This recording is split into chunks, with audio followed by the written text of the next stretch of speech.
Cuando Carmen levantó esa botella de tequila en lugar de abrazar a su hija de 16 años, yo supe que tendría que elegir entre salvar a mi nieta o respetar los límites de una mujer que había perdido el alma junto con a mi hijo. Tuve exactamente 3 segundos para decidir si arrancaba a Sofía de esas manos temblorosas antes de que el alcoholismo se la tragara también. Lo que no sabía era que esa decisión me convertiría en la abuela más temida del Hospital General de México 10 años después. ¿Desde dónde nos estás viendo hoy? Déjanos tu ubicación en los comentarios y dale like y suscríbete al canal. Pero déjame contarte cómo llegamos hasta aquí, porque esta historia comenzó el día más oscuro de mi vida y terminó siendo la noche más gloriosa de mi existencia. Todo empezó hace 10 años en el velorio de mi Miguel. Mi hijo tenía apenas 35 años cuando ese maldito cáncer se lo llevó, y yo, Esperanza Mendoza de Herrera, me quedé viendo cómo el mundo se desmoronaba para todos nosotros. Carmen, mi nuera, estaba sentada en primera fila con Sofía pegada a su lado. Mi nieta tenía 16 años entonces, toda esa edad difícil donde una necesita más que nunca a su madre. Pero yo veía algo en los ojos de Carmen que me helaba la sangre. Ese vacío que aparece cuando el dolor es tan grande que la persona prefiere no sentir nada. «Mija», le dije a Carmen después del entierro, pues, «¿por qué no se vienen a casa conmigo unos días? Sofía puede faltar a la escuela, necesitan estar acompañadas». Carmen me miró como si le hubiera hablado en chino. «No, señora Esperanza, nosotras estaremos bien. Miguel no hubiera querido que dependiéramos de nadie. Dependiéramos. Como si buscar apoyo después de perder al hombre de nuestras vidas fuera una debilidad. Miguel había criado a una mujer orgullosa, eso era cierto, pero el orgullo mal entendido mata más rápido que el cáncer. Carmen, por favor», insistí, tomando sus manos que estaban frías como el hielo. «Al menos déjame ayudar con Sofía. Puede venir a comer conmigo después de la escuela. Ya le dije que no necesitamos ayuda», me respondió con una frialdad que me dolió más que cualquier bofetada. Sofía no dijo nada, pero sus ojos me suplicaban, esos ojos grandes y marrones que había heredado de mi Miguel, llenos de un miedo que una niña de 16 años no debería conocer. 2 semanas después, cuando fui a visitarlas, encontré la primera botella vacía escondida en el cesto de la basura. 3 semanas después, eran 2 botellas. Un mes después, Carmen ya ni se molestaba en esconderlas. Yo seguía tocando la puerta, seguía llevando comida, seguía preguntando por Sofía. Pero Carmen había construido una muralla de alcohol entre ella y el resto del mundo, y mi nieta estaba atrapada del otro lado. «Abuela», me susurró Sofía una tarde cuando logré hablar con ella a solas. «Mamá ya no cocina, ni se baña, solo llora y toma. ¿Y tú qué comes, mi amor?» «Lo que encuentro en la escuela. A veces la señora Ramírez de al lado me da algo, pero no quiere meterse en problemas». Esa noche no pude dormir. Mi Miguel se estaría revolcando en su tumba si supiera que su hija se estaba muriendo de hambre mientras su madre se ahogaba en alcohol. Al día siguiente volví con una maleta llena de comida y la determinación de no irme sin Sofía. «No», me dijo Carmen cuando le expliqué mi plan. «Sofía es mi hija. Yo decido qué es mejor para ella». «¿Tú decides?», le pregunté, señalando la botella de brandy que tenía en la mano a las 2 de la tarde. «Carmen, mira cómo estás». «Estoy de luto», me gritó. «Mi esposo murió. Tengo derecho a estar destrozada». «Tienes derecho a estar destrozada», le dije con toda la calma que pude reunir. «Pero no tienes derecho a destruir a tu hija en el proceso».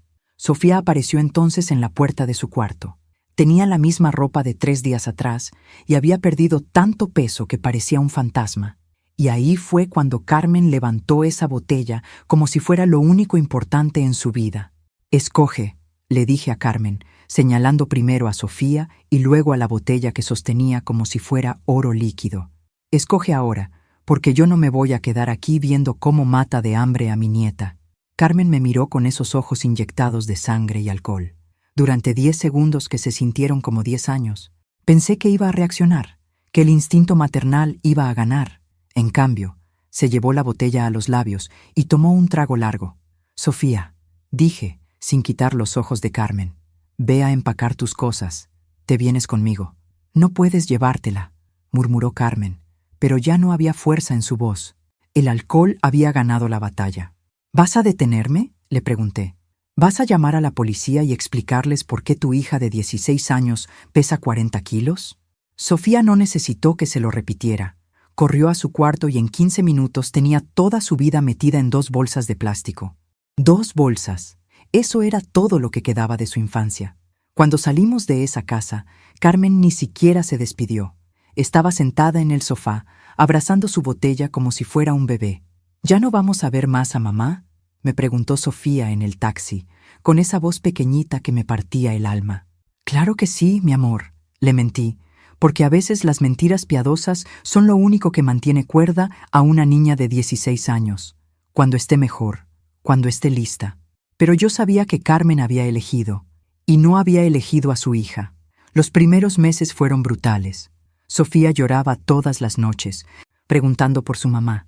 Yo la abrazaba y le prometía que todo iba a estar bien, pero había días en que ni yo misma me creía esas palabras. La niña estaba traumatizada, desnutrida y con una tristeza tan profunda que daba miedo. Pero también tenía algo que reconocí inmediatamente: la determinación de los Herrera. Esa terquedad sagrada que nos ha mantenido de pie durante generaciones. «Abuela», me dijo una noche, 6 meses después de llegar a mi casa, «quiero ser doctora». «¿Doctora?», le pregunté sorprendida. «¿Por qué, doctora?». «Para salvar a la gente, para que no se mueran como papá, para que no se enfermen como mamá». Ahí me di cuenta de que mi nieta no solo había sobrevivido al abandono, se había vuelto más fuerte que el dolor. Los siguientes años fueron de sacrificio y esfuerzo. Yo vendí las joyas que me había dejado mi difunta madre para pagarle clases particulares. Sofía estudiaba hasta las 2 de la madrugada y trabajaba los fines de semana en la farmacia del señor González para ayudar con los gastos. Nunca se quejó, ni una sola vez. Carmen apareció 2 veces en esos años. Una vez en Navidad, borracha, pidiendo dinero. Otra vez en el cumpleaños de Sofía, también borracha, prometiendo que había cambiado. Las 2 veces tuve que echarla. «¿Por qué no la dejas quedarse?», me reclamó Sofía la segunda vez, llorando. «Porque tu mamá está enferma, mi amor, y hasta que no admita que está enferma y busque ayuda, solo va a hacerte daño». Sofía entendió. Era más sabia de lo que cualquier adolescente debería ser. Cuando cumplió 18 años y recibió la notificación de que había ganado una beca completa para estudiar medicina, las 2 lloramos abrazadas en la cocina. «Lo lograste, mi nieta hermosa», le susurré. «Lo lograste. Lo logramos, abuela. Esto es nuestro triunfo». Y tenía razón. Habíamos ganado la primera batalla, pero la guerra aún no había terminado. Sofía se graduó de la universidad a los 24 años. Primera de su generación. Yo estaba en primera fila cuando recibió su título, llorando como una Magdalena orgullosa. Mi nieta, la que había llegado a mi casa con 2 bolsas de plástico y 40 kilos de peso, ahora era doctora. Pero no cualquier doctora. Se había especializado en cirugía de trauma. «¿Por qué trauma?», le pregunté cuando me lo contó. «Porque es donde más se necesita salvar vidas rápidamente», me respondió con esa determinación que ya conocía bien. «Y porque quiero estar preparada para todo. Preparada para todo». Mi nieta había aprendido desde pequeña que la vida puede cambiarte en segundos, y quería estar lista. Durante 2 años más, hizo su residencia en el Hospital General de México. Trabajaba turnos de 36 horas, llegaba a casa agotada, pero siempre con esa sonrisa que iluminaba mi cocina.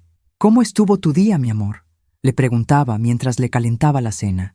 «Salvé 3 vidas», me decía como quien dice que compró pan. «Pero perdí una. Un señor de 60 años. Infarto masivo».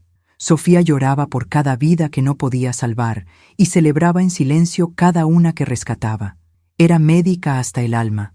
De Carmen no sabíamos nada. Había desaparecido completamente después de esa segunda visita. Yo había tratado de ubicarla varias veces, más que nada para que Sofía tuviera paz mental, pero era como si se la hubiera tragado la tierra. «¿Tú crees que esté muerta?», me preguntó Sofía una noche. «No lo sé, mi amor, pero si lo estuviera, nos habríamos enterado. A veces sueño con ella», admitió. «Sueño que está limpia, que está bien, que viene a pedirme perdón. ¿Y qué le dices en esos sueños?». «Que la perdono, pero que ya es muy tarde». Esas palabras me dolieron porque reconocí en ellas el precio del abandono. Sofía había perdonado a su madre, sí, pero el daño ya estaba hecho. Había aprendido a vivir sin ella, a ser exitosa sin ella, a ser feliz sin ella. Y eso, de alguna manera, era la peor condena para Carmen. Un día de abril, cuando Sofía ya tenía 26 años y era cirujana de trauma titular del Hospital General, llegó a casa más seria de lo normal. «Abuela, necesito decirte algo». Me senté en el sofá, preparándome para lo peor. Cuando una nieta que es cirujana llega con esa cara, una abuela piensa inmediatamente en enfermedades terribles. «¿Qué pasa, mi amor?» «Hoy llegó una paciente al hospital. Trauma múltiple, accidente de carro, estaba muy grave». ¿Y? Era una mujer de 45 años, alcohólica. Estaba tan demacrada que casi no la reconocí. Se me heló la sangre. No era mamá, pero se parecía tanto a como debe verse mamá ahora que me quedé paralizada por un momento. Respiré aliviada, pero vi en los ojos de Sofía que había algo más. Me hizo pensar, abuela. Me hizo pensar en qué pasaría si un día mamá llegara a mi quirófano. ¿Qué quieres decir? Que soy su hija, que a pesar de todo, sigue siendo mi madre, y que si algún día la tengo en una mesa de operaciones, voy a tener que decidir qué tan duro lucho por salvarla. La miré a los ojos, esos ojos marrones que había heredado de mi Miguel, y vi en ellos una sabiduría que me asustó. ¿Y qué decidirías? No lo sé, abuela. Sinceramente, no lo sé. Esa noche no pude dormir, pensando en las palabras de Sofía. Mi nieta había crecido tanto, había llegado tan lejos, pero Carmen seguía siendo su punto débil. Y algo me decía que pronto íbamos a descubrir exactamente qué tan fuerte era ese punto débil. 3 meses después de esa conversación, un martes a las 2 de la madrugada, sonó el teléfono de Sofía. Era el hospital. Emergencia masiva, choque múltiple en la autopista. «Tengo que irme, abuela», me dijo, ya poniéndose el uniforme. «Van a necesitar a todos los cirujanos disponibles. Ve, mi amor, ten cuidado». La vi salir corriendo, como tantas otras veces, pero esa noche algo se sentía diferente.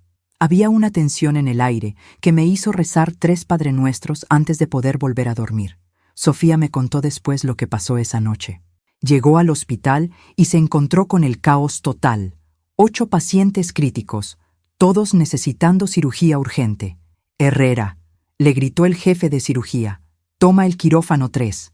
Paciente femenina, trauma abdominal severo, politraumatismo. Está muy mal».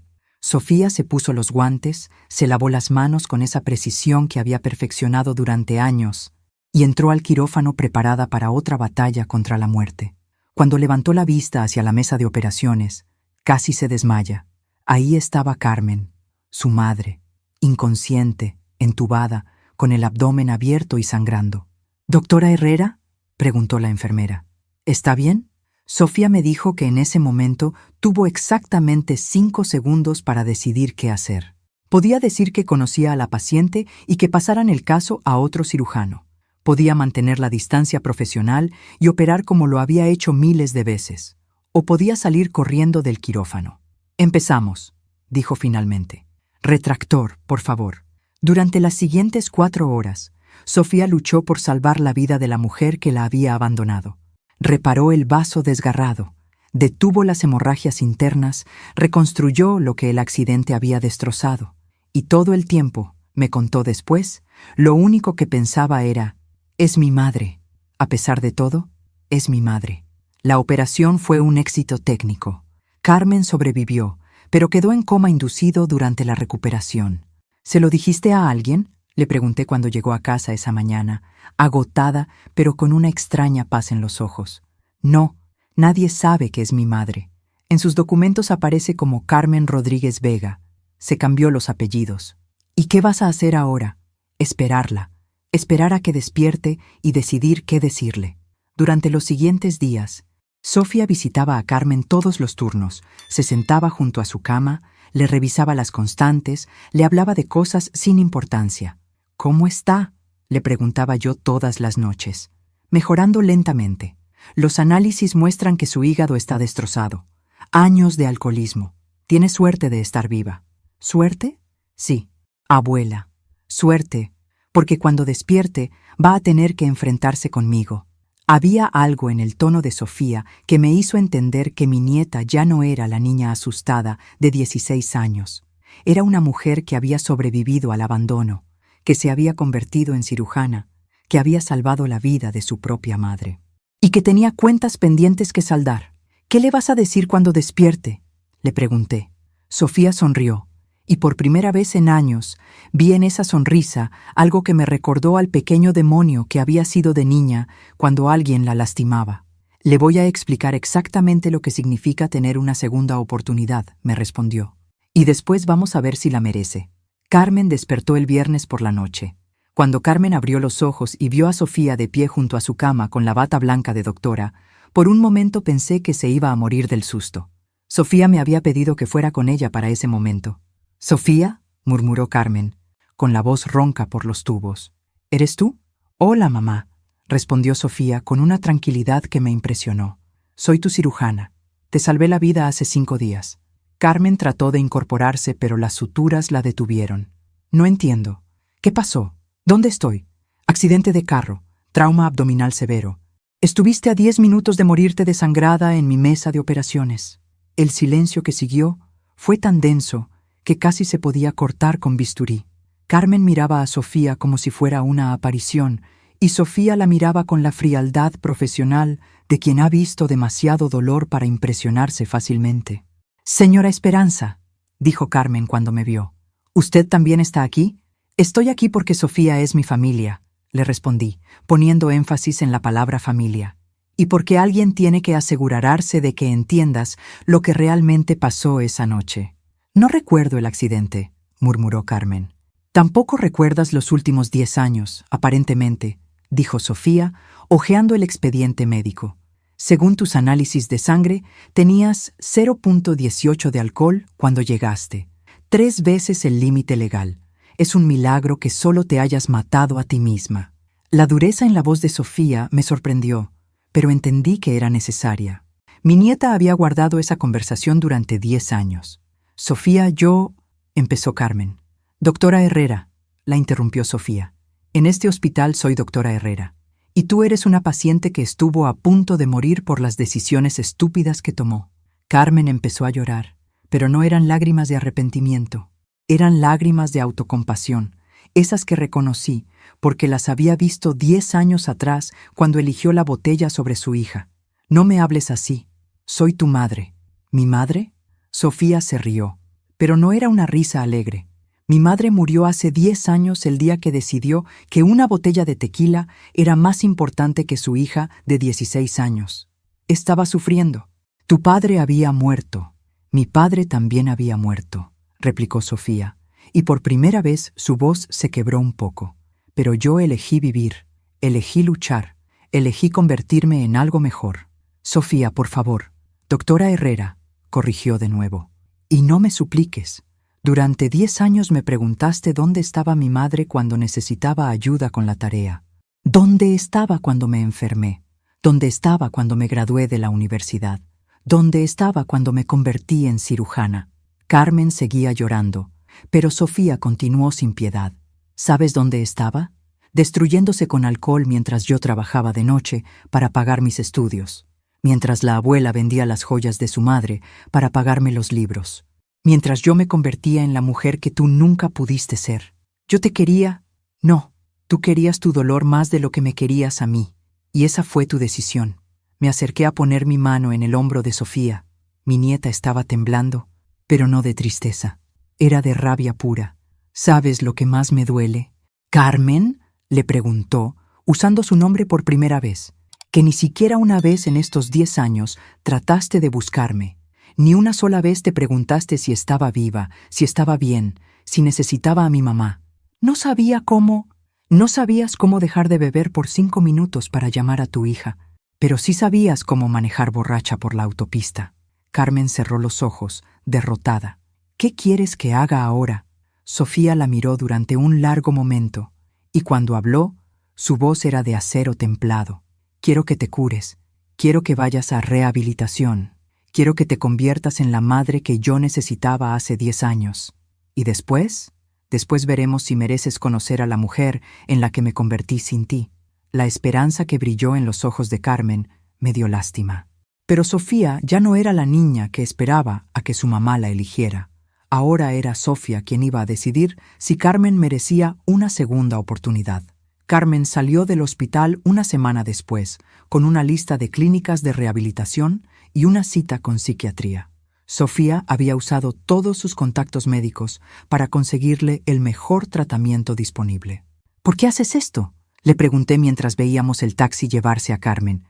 Después de todo lo que te hizo. Porque soy médica, abuela. Y los médicos salvamos vidas, incluso cuando esas vidas no lo merecen. ¿Pero qué esperas que pase? Sofía se quedó en silencio un momento, viendo el tráfico de la ciudad. Espero que fracase. Espero que no pueda dejar el alcohol y que desaparezca de mi vida para siempre. La honestidad brutal de esa respuesta me dolió, pero la entendí. Sofía había construido una vida perfecta sin Carmen. ¿Para qué arriesgarse a que la destruyera de nuevo? Los primeros 2 meses, Carmen cumplió. Iba a las sesiones, llamaba cada semana para reportar su progreso. Parecía genuinamente comprometida con su recuperación. Llama mucho, le comenté a Sofía. Llama porque está aburrida y necesita validación, no porque realmente quiera una relación conmigo. ¿Cómo puedes estar tan segura? Porque si realmente quisiera una relación conmigo, habría preguntado por mi vida. En 6 llamadas no me ha preguntado ni una sola vez qué estudié, dónde trabajo, si tengo novio, si soy feliz. Solo habla de ella misma. Tenía razón. Cada llamada de Carmen era un monólogo sobre lo difícil que era la rehabilitación, lo injusto que había sido el destino con ella, lo mucho que extrañaba a Miguel. Ni una pregunta sobre ti, coincidí, porque para ella yo sigo siendo la niña de 16 años que abandonó. No se imagina que crecí, que me convertí en alguien, que tengo una vida que no incluye esperarla. Al tercer mes, Carmen pidió vernos. Quiero que vengan a visitarme a la clínica. Hay algo importante que necesito decirles. Sofía aceptó, pero puso condiciones.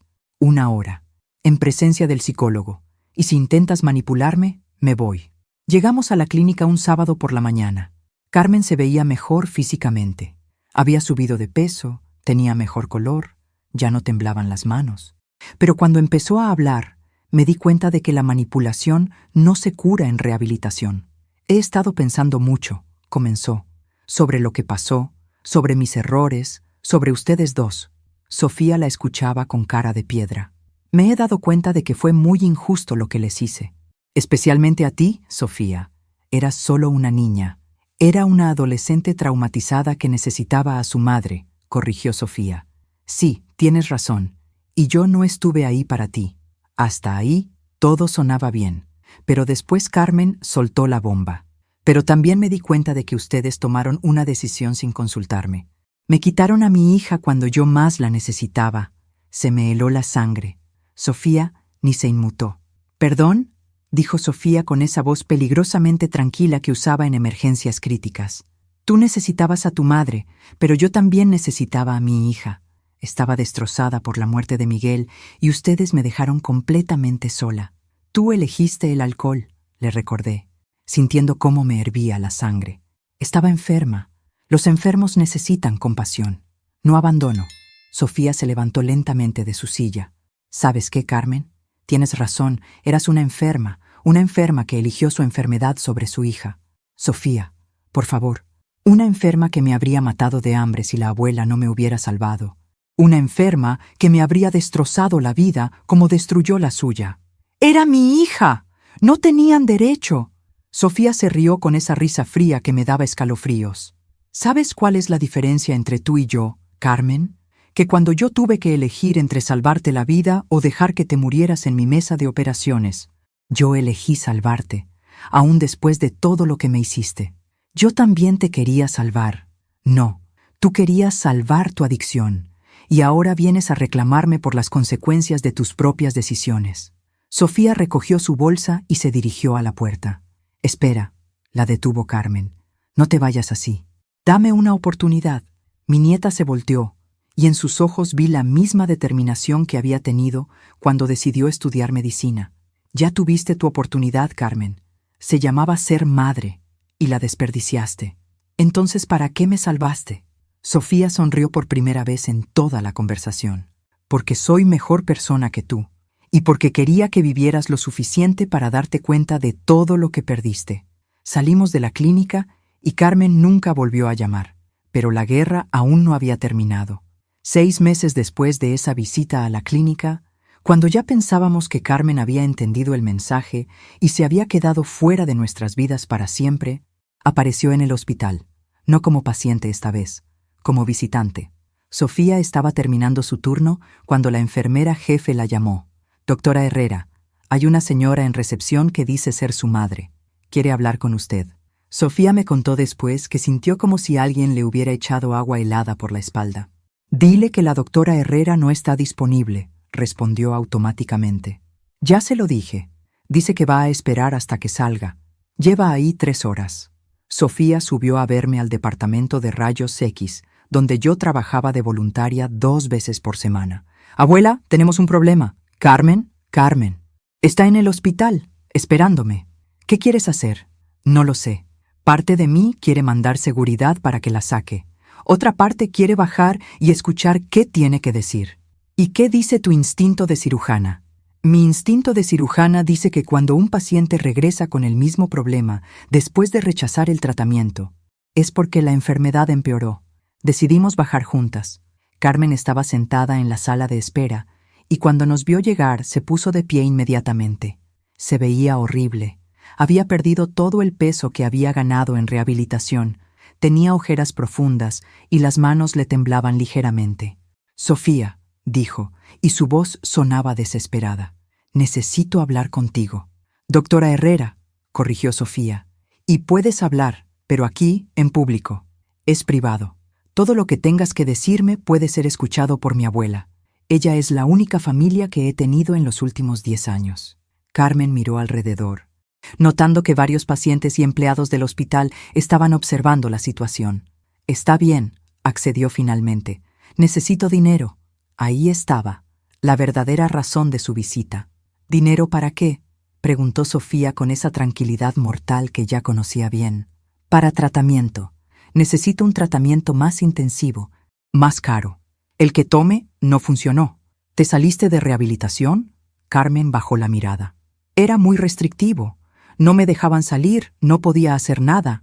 Se llama rehabilitación porque tienes que cambiar tu estilo de vida», le expliqué. «Usted no entiende, señora Esperanza. Era como estar en la cárcel». «¿Y ahora qué?», preguntó Sofía. «Ahora encontré una clínica en Estados Unidos. Es más cara, pero es mejor, más humana». «¿Cuánto?», preguntó Sofía, aunque yo podía ver que ya sabía hacia dónde iba la conversación. $50,000, por 6 meses. El silencio que siguió fue ensordecedor. Un niño lloraba en alguna parte del hospital. Ambulancias llegaban con sus sirenas. La vida continuaba normal mientras Carmen acababa de pedir una fortuna a la hija que había abandonado. «No», dijo Sofía finalmente. «¿No qué?». «No te voy a dar dinero. No te voy a financiar otra escapada de la realidad. Es tratamiento médico. Es manipulación. Y yo soy médica, Carmen. Reconozco la diferencia». Carmen comenzó a llorar, pero esta vez eran lágrimas de rabia. «Eres mi hija. Se supone que debes ayudarme. Yo te ayudé, te salvé la vida, te conseguí el mejor tratamiento disponible, te di una segunda oportunidad. Y tú la desperdiciaste», le grité, porque ya no podía aguantarme más. «Igual que desperdiciaste ser madre». «Señora Esperanza, por favor». «No me señora Esperanza nada», le dije, acercándome hasta quedar cara a cara con ella. «Durante 10 años viste a mi nieta convertirse en doctora, en una mujer exitosa, en alguien admirable, y lo único que se te ocurre es venir a pedirle dinero. Estoy enferma. Estás enferma porque quieres estar enferma», le gritó Sofía, perdiendo por primera vez su compostura profesional, porque es más fácil ser víctima que ser responsable. Toda la sala de espera nos estaba mirando ahora, pero a Sofía ya no le importaba. «¿Sabes qué me pasa contigo, Carmen? Que me obligas a ser cruel. Me obligas a ser la mala porque tú no puedes ser la madre». Carmen se dirigió hacia la salida, pero se volteó para lanzar su último dardo venenoso. «Algún día me vas a extrañar», dijo, «y para entonces va a ser muy tarde».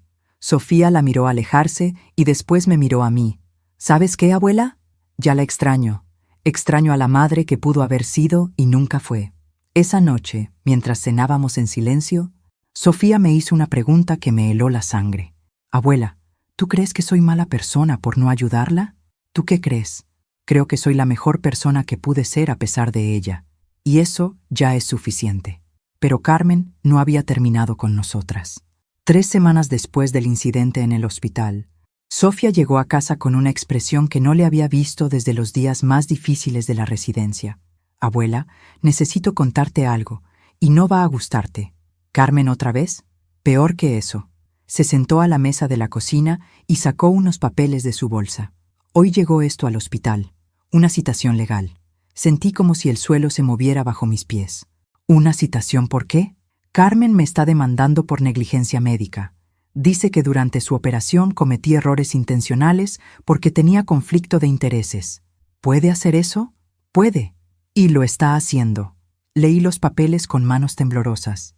Carmen alegaba que Sofía la había operado sabiendo que era su madre, que había ocultado esa información al hospital y que había realizado la cirugía de manera negligente como venganza personal. Esto es absurdo, dije. Tú le salvaste la vida. Lo sé, pero va a ser muy difícil de demostrar. La demanda está muy bien estructurada, tiene abogado y todo. ¿Abogado? ¿Con qué dinero? Sofía sonrió amargamente. Abogado de contingencia. Solo cobra si gana, y aparentemente hay suficiente evidencia circunstancial para hacer el caso atractivo. ¿Qué tipo de evidencia? Que no revelé inmediatamente que conocía a la paciente, que tomé el caso cuando legalmente debería haberme recusado, que tuve acceso a ella durante toda su recuperación sin supervisión médica adicional. Pero la salvaste. La salvé, sí, pero la ley dice que debía haber informado inmediatamente el conflicto de intereses y pasar el caso a otro cirujano. Me senté pesadamente en mi silla. Carmen había encontrado la manera perfecta de hacernos pagar por rechazarla.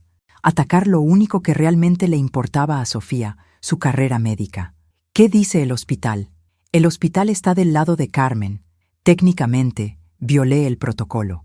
Pueden suspenderme mientras se resuelve la investigación. ¿Te van a suspender?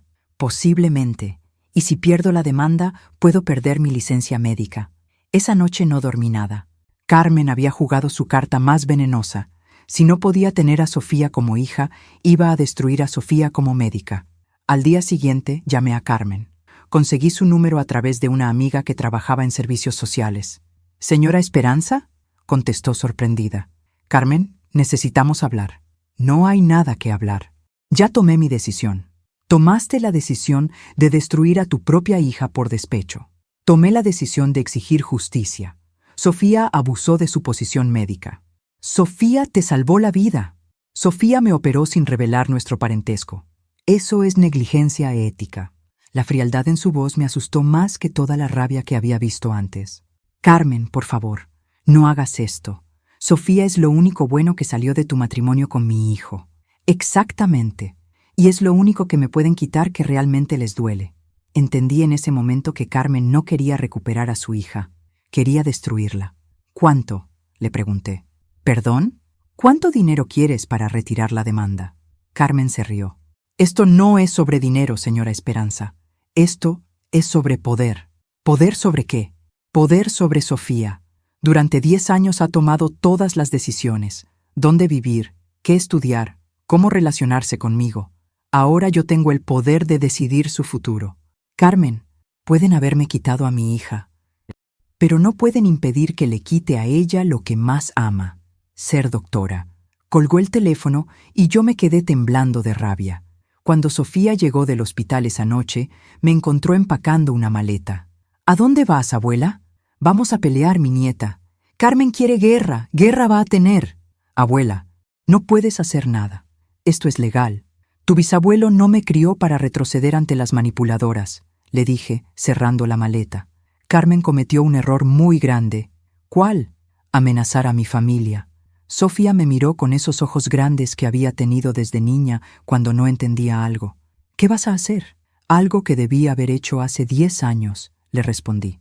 Voy a investigar exactamente qué ha estado haciendo Carmen durante todos estos años. Al día siguiente, contraté al mejor investigador privado que pude encontrar.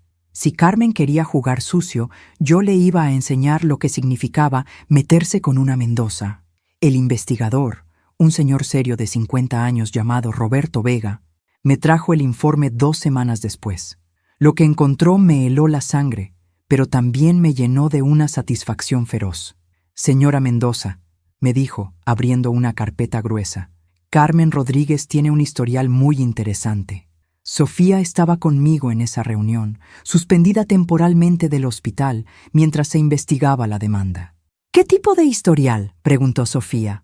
En los últimos 5 años, Carmen ha demandado a 3 médicos diferentes por negligencia médica. Todas demandas de contingencia, todas resueltas fuera de corte con acuerdos económicos. ¿Está diciéndonos que esto es un patrón?, pregunté. Es un modus operandi. Carmen se las arregla para ser tratada por médicos jóvenes. Crea situaciones donde puede alegar negligencia y después demanda. Roberto abrió el archivo y nos mostró fotografías, documentos, reportes médicos.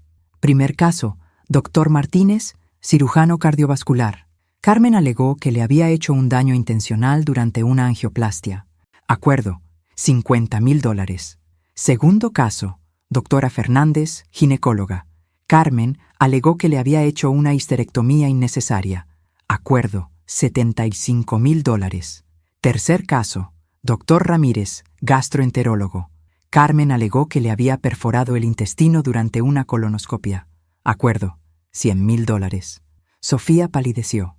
Es una estafadora profesional. Mejor que eso, continuó Roberto.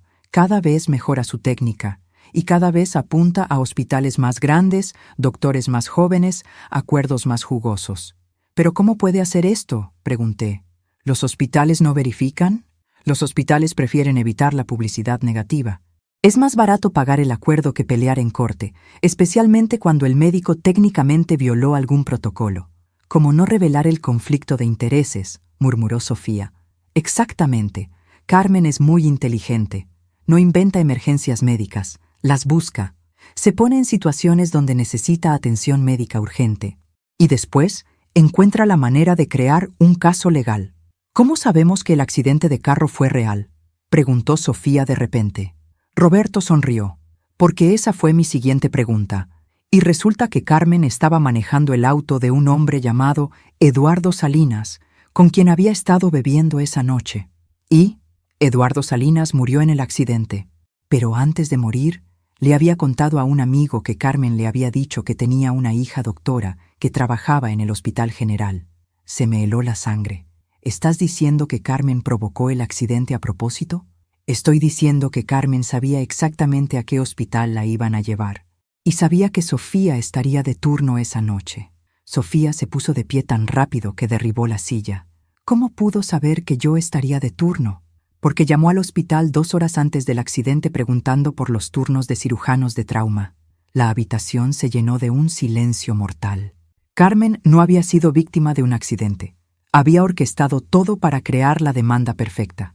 ¿Tiene pruebas de todo esto?, pregunté. Roberto sacó una grabadora. Eduardo Salinas tenía su teléfono grabando cuando murió. El audio es muy claro. Puso play y escuchamos la voz de Carmen. Borracha pero calculadora. No te preocupes, Eduardo. Mi hija es cirujana en el General.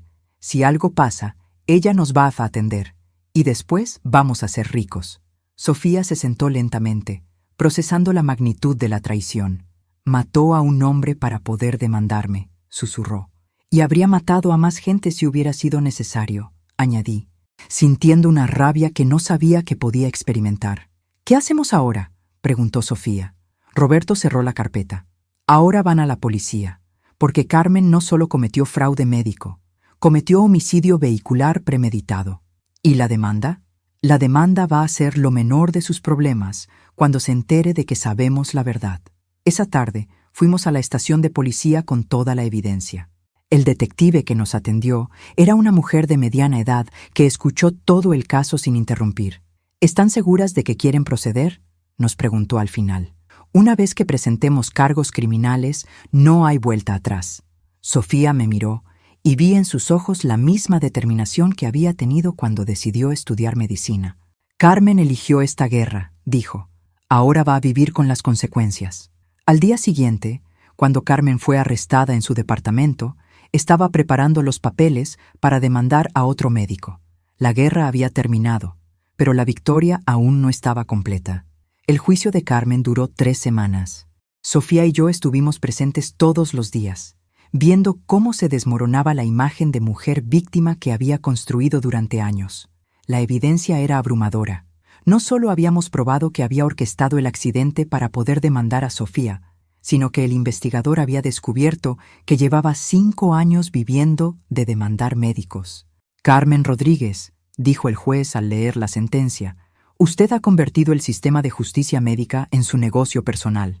Ha destruido carreras, ha robado dinero y ha causado la muerte de un hombre inocente. Carmen estaba de pie junto a su abogado, con la misma expresión vacía que había tenido el día que eligió la botella sobre Sofía. La condeno a 20 años de prisión por homicidio vehicular premeditado, fraude médico en múltiples ocasiones y conspiración para cometer extorsión. Cuando se llevaron a Carmen esposada, se volteó para mirar a Sofía por última vez. «Esto no cambia nada», le gritó. «Sigo siendo tu madre». Sofía se puso de pie y caminó hasta donde pudiera escucharla. «No», le dijo con esa voz clara y fuerte que había desarrollado en años de cirugías de emergencia. «Mi madre murió hace 10 años. Tú eres solo la mujer que me dio a luz». Carmen trató de decir algo más, pero Sofía ya se había dado vuelta. Salimos del juzgado tomadas del brazo, y por primera vez en meses, vi a mi nieta sonreír de verdad. «¿Cómo te sientes?», le pregunté. «Libre», respondió. «Finalmente libre». El hospital reinstató a Sofía una semana después con una disculpa formal y una promoción. La directora médica, una mujer inteligente llamada doctora Herrera, la llamó a su oficina. «Doctora Sofía», le dijo, «lamento profundamente lo que pasó. El hospital debió haber investigado antes de suspenderla. Entiendo que tuvieran que seguir el protocolo», respondió Sofía con esa gracia que siempre me enorgulleció. Su manejo de una situación imposible fue ejemplar. Salvó la vida de una paciente a pesar de conocer su historia personal. Eso requiere una fortaleza moral extraordinaria. Solo hice mi trabajo. No, doctora Sofía. Hizo mucho más que eso. Por eso quiero ofrecerle la jefatura del Departamento de Cirugía de Trauma. Sofía me contó esa conversación esa noche mientras cenábamos. A los 26 años, se había convertido en la jefe de cirugía más joven en la historia del hospital. «¿Vas a aceptar?», le pregunté. «Ya acepté», me respondió con una sonrisa. «¿Y sabes qué es lo más irónico de todo? ¿Qué? Que Carmen me hizo un favor sin darse cuenta». «¿Cómo?». «Durante la investigación, tuve que demostrar mis habilidades médicas, mi ética profesional, mi capacidad de manejar situaciones complejas. Todos los médicos senior del hospital vieron de lo que soy capaz. Tu padre estaría orgulloso», le dije, sintiendo cómo se me llenaban los ojos de lágrimas. «Mi padre no está aquí», respondió Sofía, «pero tú sí estás, y tú eres quien me enseñó a luchar». 6 meses después, Sofía me invitó a una ceremonia especial en el hospital. Habían construido una nueva ala pediátrica y querían que yo cortara la cinta inaugural. ¿Yo? ¿Por qué yo? Porque la nueva ala va a llamarse Pabellón Esperanza Mendoza de Herrera, en honor a las abuelas que salvan nietos. Lloré como una Magdalena durante toda la ceremonia. Mi nieta, la que había llegado a mi casa con 2 bolsas de plástico y 40 kilos de peso, ahora dirigía un departamento médico y había nombrado una ala del hospital en mi honor. Después de la ceremonia, mientras caminábamos por el jardín del hospital, Sofía me hizo una pregunta que me llenó el alma de paz. «Abuela, ¿alguna vez te arrepientes de haberme sacado de casa de Carmen?» «Ni un solo día de mi vida, aunque significara que tuviéramos que pasar por todo esto». «Mi nieta hermosa», le dije, deteniéndome para mirarla a los ojos, «Carmen te regaló la vida, pero yo te di las herramientas para vivirla». Sofía me abrazó ahí en el jardín, entre las flores que habíamos plantado juntas cuando era pequeña. «Te amo, abuela. Gracias por elegirme cuando nadie más lo hizo». «Yo no te elegí, mi amor. Tú elegiste ser digna de ser elegida». Ahora, cuando la gente me pregunta cómo logré criar a una cirujana exitosa, siempre respondo lo mismo. No crié a una cirujana. Crié a una sobreviviente que decidió dedicar su vida a salvar otras vidas. Carmen pasará los próximos 20 años en prisión pagando por sus decisiones. Sofía pasará los próximos 20 años salvando vidas y honrando la memoria de su padre. Y yo pasaré el resto de mi vida orgullosa de haber sido la abuela que supo cuándo pelear por su nieta. Porque a veces, el amor más grande es el que se atreve a tomar las decisiones más difíciles. Y a veces, las mejores madres no son las que dan a luz, sino las que están ahí cuando todo se derrumba. ¿Y tú? ¿Conoces a alguna abuela guerrera como yo? Cuéntanos en los comentarios y no olvides suscribirte para más historias que te van a emocionar hasta el alma.